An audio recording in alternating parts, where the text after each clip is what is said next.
Thank you so much, Secretary Land. I really appreciate that very kind introduction. I appreciate the invitation to come and speak to such an esteemed group, and I have to admit I'm a little bit humble. I'm going to be talking to you about leadership, but I realize I'm in a room full of leaders, and so you will take my counsel, I'm sure, and my observations with a grain of salt. I hope we can have a robust Q&A period afterwards. And also, I think that this will be a great opportunity to show off a little bit about Grand Rapids and President Ford. I'm not from West Michigan, and so I am sort of an adopted child now of this area, and I have really learned to love this area. I had the opportunity also to interview President Ford in 2005. I think I was the last person to have extensive interviews with him, a series of interviews with him over a contiguous period of time, and I want to share some of my observations with you. But before I do that, I've got to tell you, when I went into my office this morning to print off some final parts of the remarks, I got a phone call at the Hauenstein Center. Now, the phone never rings there on Saturday morning. And I thought, who could that be? And just in case it was Kelly or Shana or somebody, or Brian, somebody from Secretary Land staff, I thought, oh, I'll just go ahead and answer the phone and see who this is. I pick up the phone and say, this is Gleaves, Hauenstein Center. This little voice on the other end of the line, this is an amazing thing, said, I think I want to be president someday, and I was wondering what you have to do to be president. And it was a child. I couldn't tell whether it was a boy or a girl. And I thought, wow, how did they find us of all the places? And I said, well, you know, you have to be 35, you have to be a grown-up, you have to be 35 years old. More to the point, you probably have to act like a grown-up. And I said, you know, you have to just make sure that, you know, you're an American citizen, a good American citizen, don't do anything to hurt your country. And so, obviously, what was going on in the back of my mind, I was thinking about President Ford as I was talking to this child. And then the child had the questions were answered, and he or she thanked me and hung up, and I was just amazed at what a great country we live in, where a child will pick up the phone and say, what can I do to become president? Well, that's a question that Gerald R. Ford apparently never asked. Think of that. President Ford's the only president in American history who got to that position without running for national office. And it's an amazing thing. And if you think about his origins, they're hardly storybook. It's not a storybook start at all. Think about the fact that he was born to his first nuclear family in Omaha, Nebraska, and had a vicious biological father who threatened the mother and the child with a knife when Ford was just a few days old. And the mother decided to escape, come back to her parents here in Grand Rapids. That's a rough start. He graduates from high school in the Great Depression. His family's a modest family, a family of modest means. I understand that you went to the Ford Presidential Library and Museum yesterday. You had an opportunity to learn a little bit more about his life. You see, this is a man who came from a very, very modest family. But there were certain qualities that he had that I'd like to discuss with you that enabled him to go all the way to the top when it comes to leadership. I feel a little bit humble, as I say, being here with all of you as leaders. I'm a little bit reminded of what Ford himself said that first Christmas he was in the White House in 1975. He always had this big blue spruce tree behind him that he would point to for all the Christmas events. And he'd say, you know, that blue spruce and I have two things in common. First, we're both from Michigan.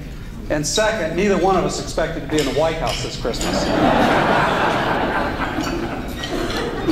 Humble man, great leader. Humble man, great leader. I'd like to talk about 5 qualities of his leadership with you. Now, these qualities I have gleaned from my reading of the classics. I'm not taking these leadership qualities from, say, you know, the Dilbert Principle or some of the more hip and now leadership studies that we've all been exposed to. And if you look at those books, have you noticed the multiplication of qualities of leadership? I mean, the first studies came out, well, here are the 3 essential qualities of leadership, then here are the 5, here are the 10. Now they're up. Count some of these qualities of leadership. They're up to 40 and 50 qualities of leadership per book. I'm going to simplify things. My reading of the classics, my reading of Plutarch, my reading of Thucydides and Herodotus, Aristotle, I think there are essentially 5 great qualities of leadership, and I think Gerald R. Ford had them all. The first quality is imagination.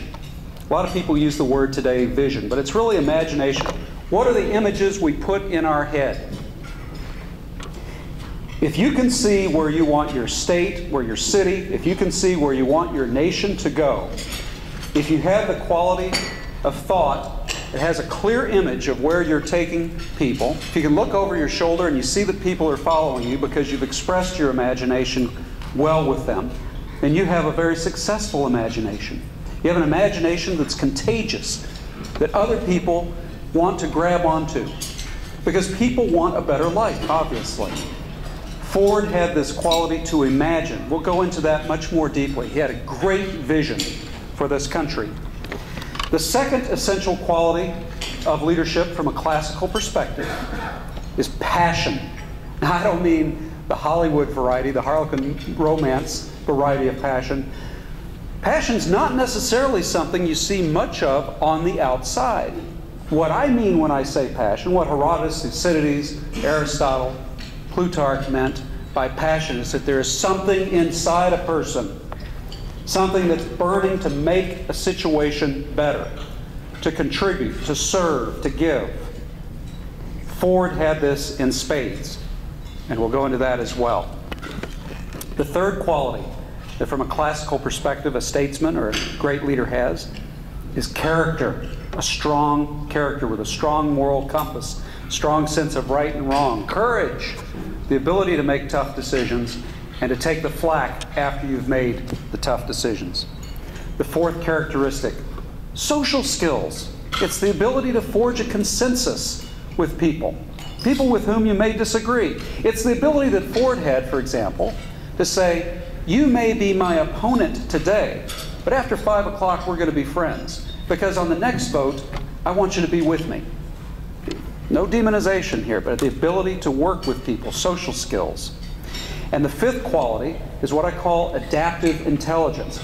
Lots and lots of people, everybody in this room, has a high IQ. You all also have what would be called adaptive intelligence. You wouldn't have gotten where you are without being able to adapt your vision, adapt your tactics, your strategy to get where you are. So those are the 5 qualities I'd like to look at in a little bit more depth today. Let's start with imagination. When Ford became president on August 9th, 1974, he saw the key thing that this country needed. He had planted in his mind a vision of exactly what was needed, and that clarity did this country a world of good. He knew that our long national nightmare had to end, and he said so in his inaugural address.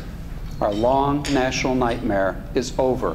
He knew that he had to start his presidency with healing the nation, and it began with him. It began right here. It began because he knew that he had to reestablish trust between the people and himself, between folks at the other end of Pennsylvania Avenue and himself, between foreign leaders and himself. He had to set a new tone. He was the perfect guy to do it in so many ways. Talk about such an unprepossessing guy. I mean, he's an ordinary man who had these Midwestern values that he took to Washington. He didn't put on airs. One of the things that struck me, I had the great privilege, as I say, of interviewing President Ford at several times in my career. I had the opportunity when I worked for Governor Engler to interview him twice, and I had the opportunity to interview him, as I say, in 2005. I went to Vail, took my 15-year-old son. We camped out in Vail, basically, and every time he was having a good day, I'd go to his house in Beaver Creek, and I'd get to talk to him. When he's having a bad day, it's okay, let him rest today. My son and I were able to do lots of mountain climbing.